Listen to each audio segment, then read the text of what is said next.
talent. Vous êtes d'abord, pour moi, un parent. Nous avons eu, en des temps maintenant plus ou moins lointains, quelques contradictions qui nous ont séparés.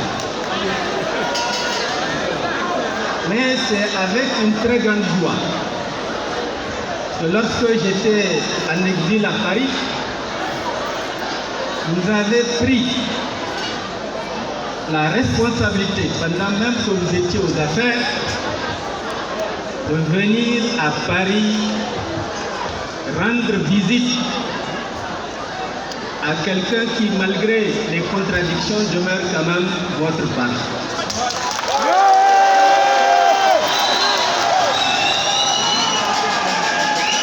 Cette attitude, je l'ai beaucoup appréciée. Et j'ai vu à travers ce geste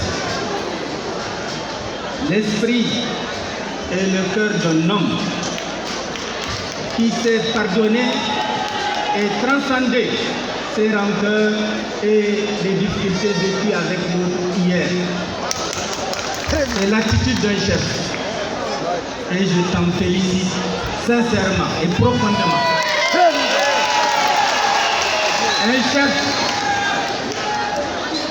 Un chef doit savoir pardonner.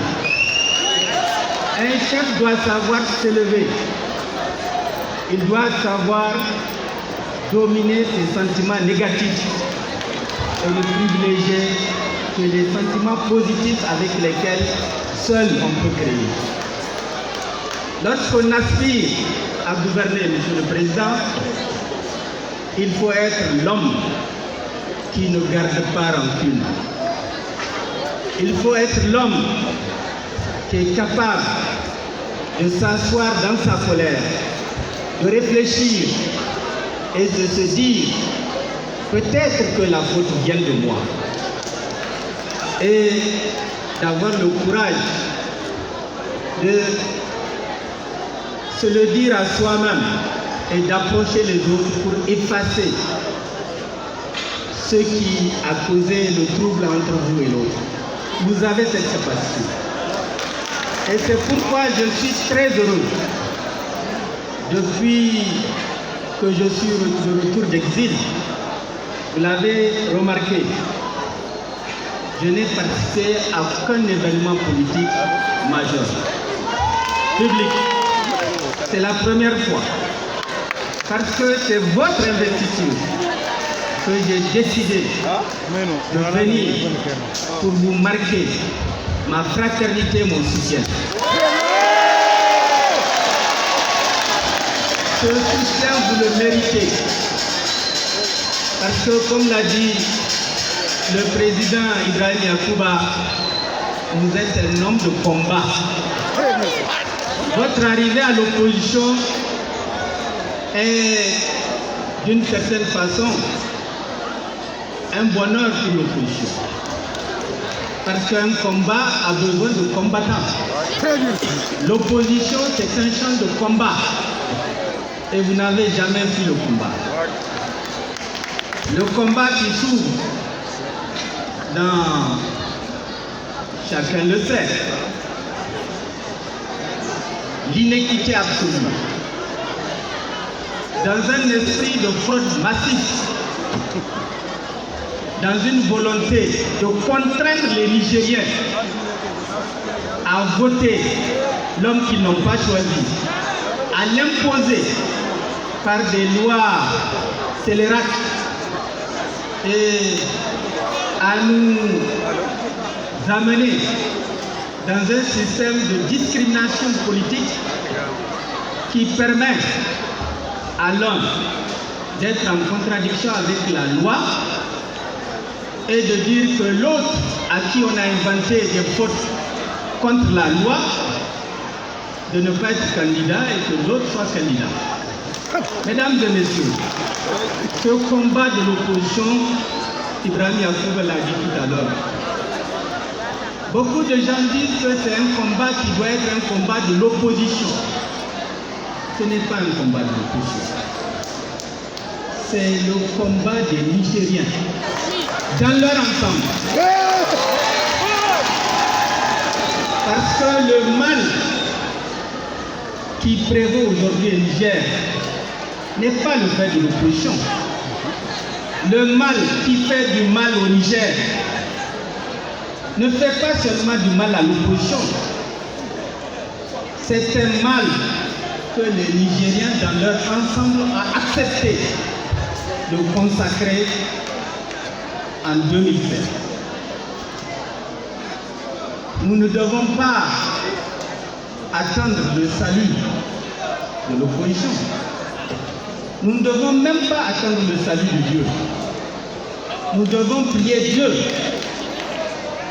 nous lever tous ensemble.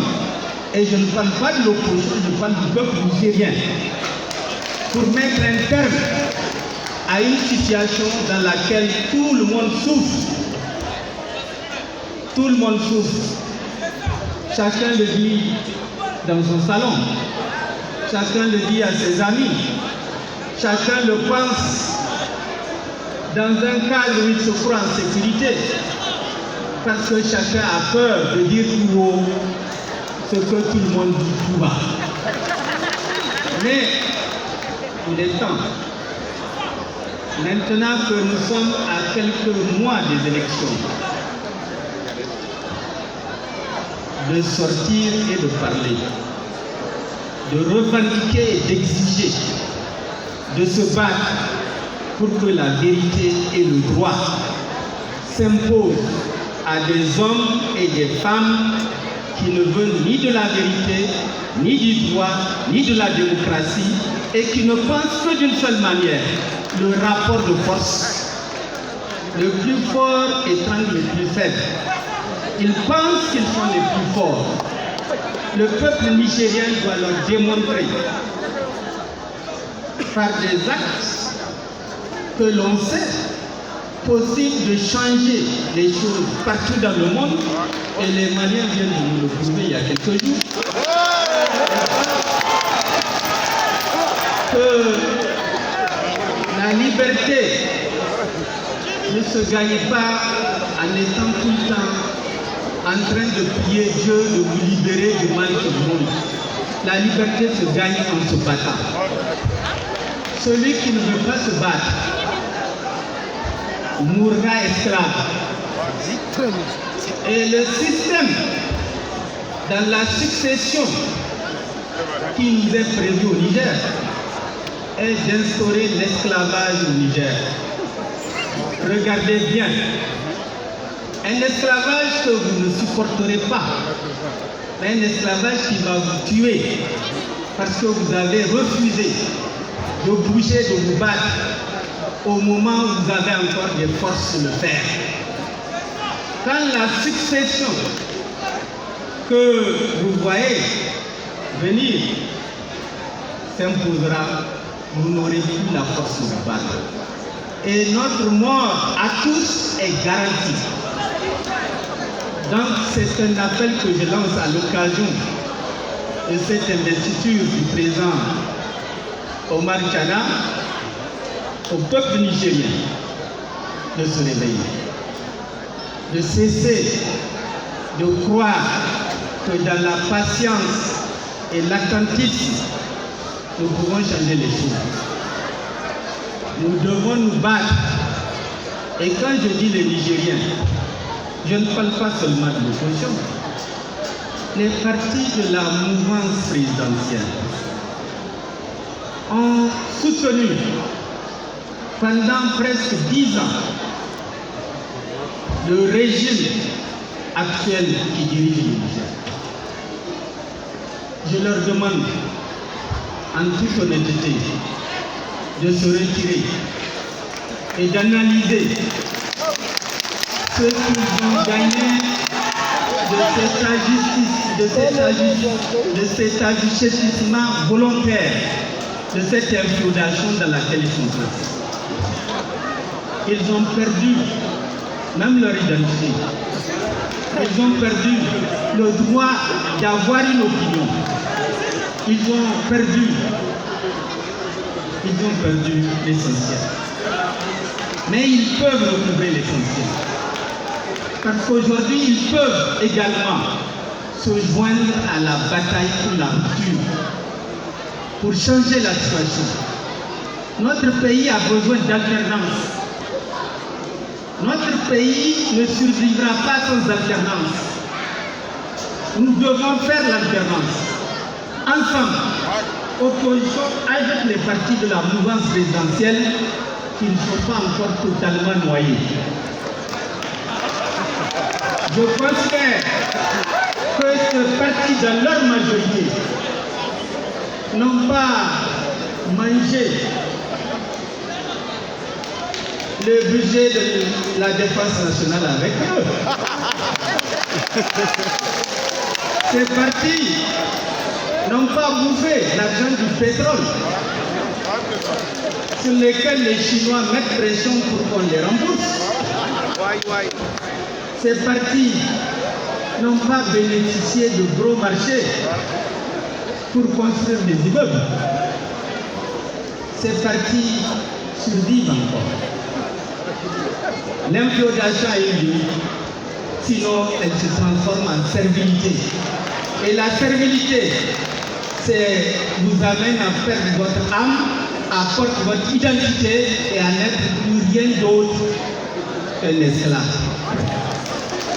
Je crois que la plupart des partis ne veulent pas devenir des esclaves. L'opposition n'est pas le groupe qui a le devoir et la priorité de défendre la démocratie. L'opposition n'est pas la seule force qui doit se mobiliser pour imposer des élections libres et transparentes. L'opposition n'est pas la seule force politique qui doit faire face à l'injustice et l'injustice. Les partis de la mouvance qui ne sont pas encore trop sales doivent venir se laver à l'eau.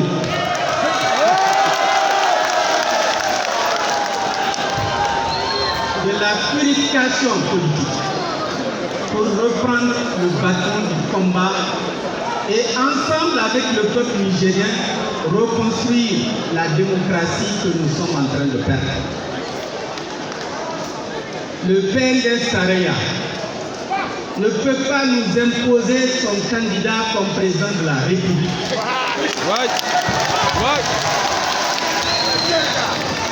Le PNDS Tarayya ne peut pas, au vu et au su de tout le monde, violer les lois de la République, violer le code électoral qu'ils ont eux-mêmes conçu, sans que personne ne dise rien et observe M. Bazoum se balader à travers le Niger tout seul,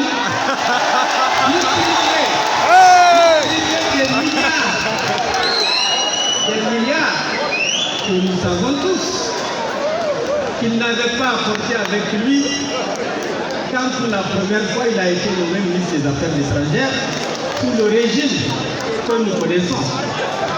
Tout cet argent sort d'où? Certains disent que ça sort d'endroits absolument cauchemardesques. Parce que cet argent vient de ceux qui financent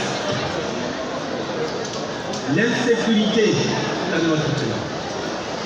Ceux qui aident à massacrer le Niger.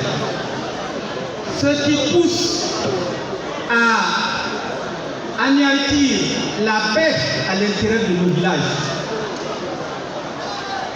Ceux qui, nous le savons tous, sont en train de prendre en main notre économie et la criminaliser.